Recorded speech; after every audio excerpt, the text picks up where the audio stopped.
On the heels of the 5th hottest year on record and controversial pushback over the climate catastrophe film Don't Look Up, how do we sustain the urgency of climate action without alienating people? I'm Yoonj Kim, and this is MTV News Need to Know. On Monday, scientists announced that 2021 was the 5th hottest year in recorded history, and President Biden wants to slash the U.S.'s greenhouse gas emissions to pre-industrialization levels in order to avoid climate catastrophe.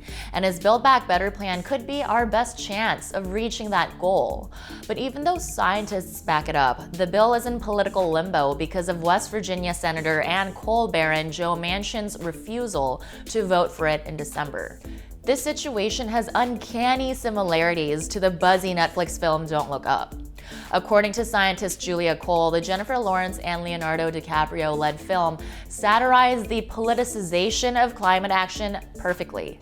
In the movie, even a looming planetary catastrophe, an incoming comet guaranteed to strike Earth, isn't enough to overcome the short-term interests of politicians, the media, and greed. In the end, the planet loses.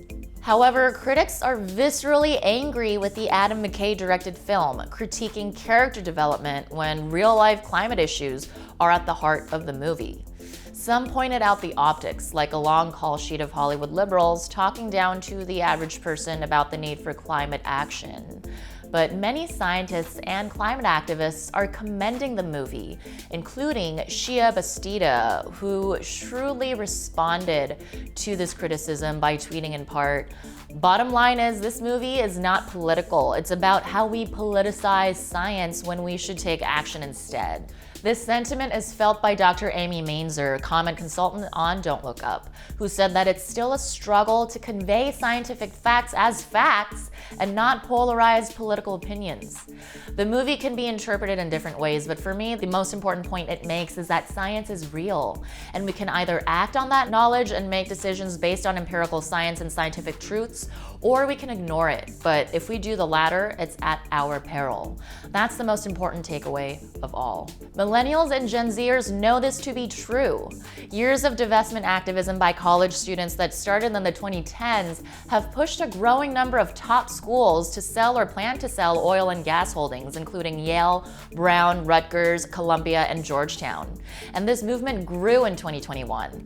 This past fall, hundreds of young people, mostly students, staged a protest against Seattle's JP Morgan Chase Bank for funding fossil fuel projects. And one of the organizers, 24-year-old South Petros, told Crosscut, "We have power as current and future customers, employees, and the public to push these banks to move towards better positions and be held accountable for past, current, and future financing of fossil fuel projects." Today, 3/4 of millennials are willing to take pay cuts to work for environmentally responsible companies, and that will likely grow as Gen Zers enter the workforce.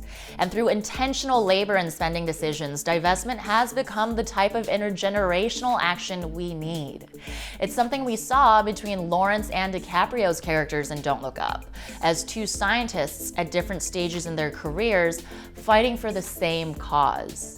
Longtime climate activist Bill McKibben believes generational unity is key, and he recently launched Third Act, a group trying to rally older Americans to take climate action and use their financial influence to pressure companies. And when it comes to fighting for our planet, alienation and deflection don't work. Unity does.